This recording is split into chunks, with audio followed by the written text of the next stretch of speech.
Bonjour à tous et bienvenue sur la chaîne Chess Me.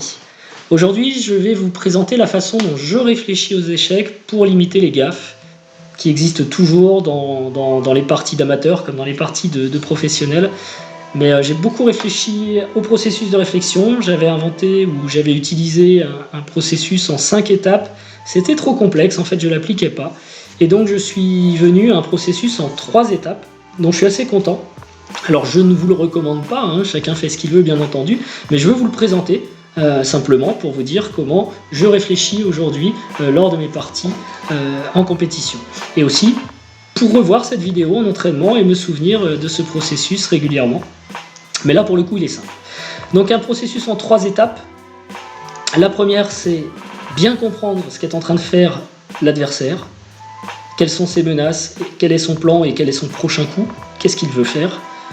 La deuxième, c'est ce que moi je veux faire, quels sont mes meilleurs candidats, quels sont mes coups candidats et lequel je dois garder.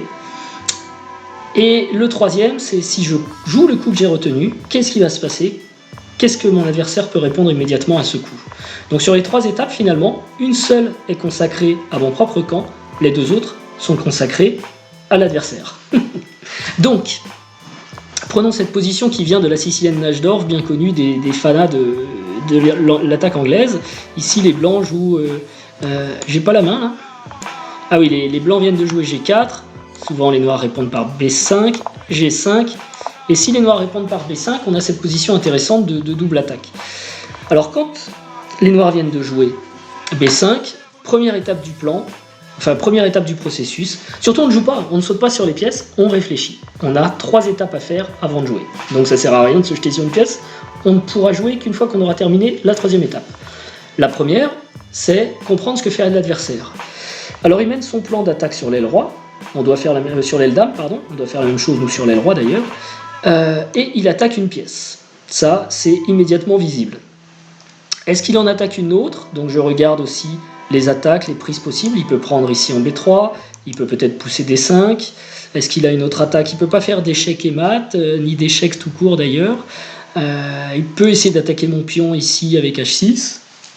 C'est à peu près tout. Dans tous les cas, c'est pas très bon. Hein. Fou prend, pion prend, ou même pion prend G6. Bon, ça n'a pas l'air très grave. D5, je peux faire youpi, cavalier prend D5, et là je suis plutôt très content. Hein, si je joue D5, cavalier prend D5. Et si je joue H6, bon, c'est pareil, je peux prendre peut-être le cavalier en G6. Donc, c'est pas très grave. Donc, les menaces, là, ici, il n'y en a qu'une, elle est directe, B prend C3. Donc, je sais quel est le plan de l'adversaire, il attaque mon roi. Sa menace directe, c'est l'attaque de mon cavalier. Et si je ne fais rien, son prochain coup, il va prendre mon cavalier. Donc, il faut que je réagisse à ça. Je passe donc à la 2e étape, puisque j'ai compris ce que veut faire l'adversaire. Je vais m'intéresser à comment je peux contrer cette attaque. Donc moi, mon plan, c'est aussi d'attaquer sur son roi, bien sûr, dans cette position. J'ai plusieurs possibilités. Hein, déjà, mon cavalier qui est attaqué, je peux l'écarter. Ici, bon, en B5, ça paraît pas génial, mais on peut regarder aussi. En D5, en B1, en E2. Voilà, toutes les possibilités de fuite du cavalier. Je peux aussi prendre son cavalier et ignorer un peu son attaque. Je peux aussi pousser F4 qui est un coup d'attaque direct sur E5. Est-ce que j'ai d'autres coups d'attaque direct de prise, d'échec? A priori non. Ici on va avoir 6 candidats. Alors je peux éliminer assez vite F4 parce que je me rends compte que si F4 il va prendre en C3, il menace madame, il faut que je reprenne, donc j'ai pas envie de perdre la dame, donc ça c'est un candidat que j'élimine assez vite. Cavalier B5 c'est un coup qui paraît idiot, mais il faut toujours regarder aussi les coups idiots, ça peut amener des choses. Mais ici il y aurait pion prend B5 et je pense que j'aurais ouvert la colonne A avec déjà une attaque, donc ce serait très dangereux pour moi. Cavalier, qu'est-ce que je vais regarder? Cavalier B1 paraît très passif. Franchement, j'ai pas l'impression de faire progresser mon plan, donc je vais l'enlever, sauf si vraiment je suis obligé d'y revenir parce que les autres coups marchent pas. Cavalier D5, alors cavalier D5, ça c'est peut-être intéressant, il va faire cavalier prend D5 a priori, pion prend D5, alors je perds l'attaque sur le pion arrière et D6. Fou F5, ça paraît plutôt activer ses pièces, ça en l'occurrence, mais bon, ça paraît jouable aussi, Cavalier A4 ferme le pion A. Par contre, mon cavalier vient à la bande, il fait pas grand chose sur mon attaque.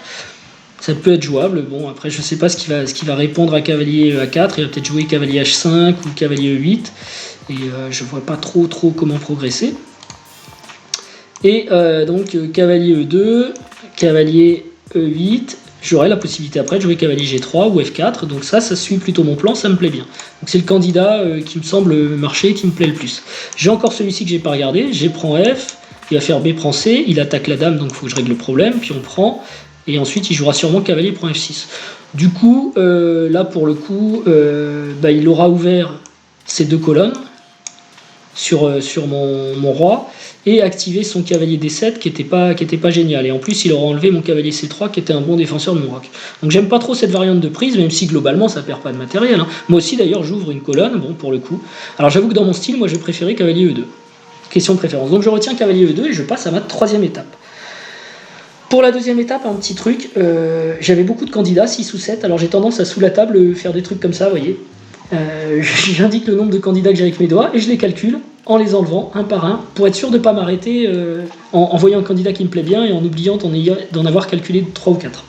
Donc j'ai des petits trucs comme ça, bon souvent j'ai que 3 ou 4 candidats, c'est assez simple, mais j'essaye quand même de me forcer à tous les calculer parce que parfois on en oublie un et c'est vraiment idiot, c'était le seul qui était bon. Alors, une fois que j'ai choisi mon candidat cavalier E2, ce que je vais faire, c'est que je switch, je passe à la troisième étape, je deviens noir en quelque sorte, et je regarde comment mon adversaire peut contrer ce coup. Alors si je mets mon cavalier en E2, est-ce qu'il a une prise directe? Oui, il y a fou prend B3 par exemple, mais après A prend B3, ça n'a pas l'air trop grave. Est-ce qu'il a d'autres prises directes? Non. Est-ce qu'il a des attaques? Oui, il peut jouer D5, en plus c'est intéressant parce que mon cavalier est parti. Hein, mon cavalier défend plus D5, mais enfin quand même je peux prendre ici, il faut qu'il fasse quelque chose. Il va peut-être reprendre et ensuite je pourrais prendre en D5.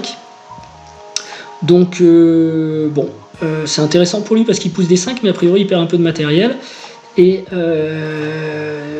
en plus il n'a pas la possibilité de gagner un temps avec D4 derrière puisque mon cavalier est en C3, donc il n'y a plus de fourchette ici. Hein. Enfin mon cavalier C3 est parti en E2, pardon. Donc ça semble pas être une attaque bien méchante.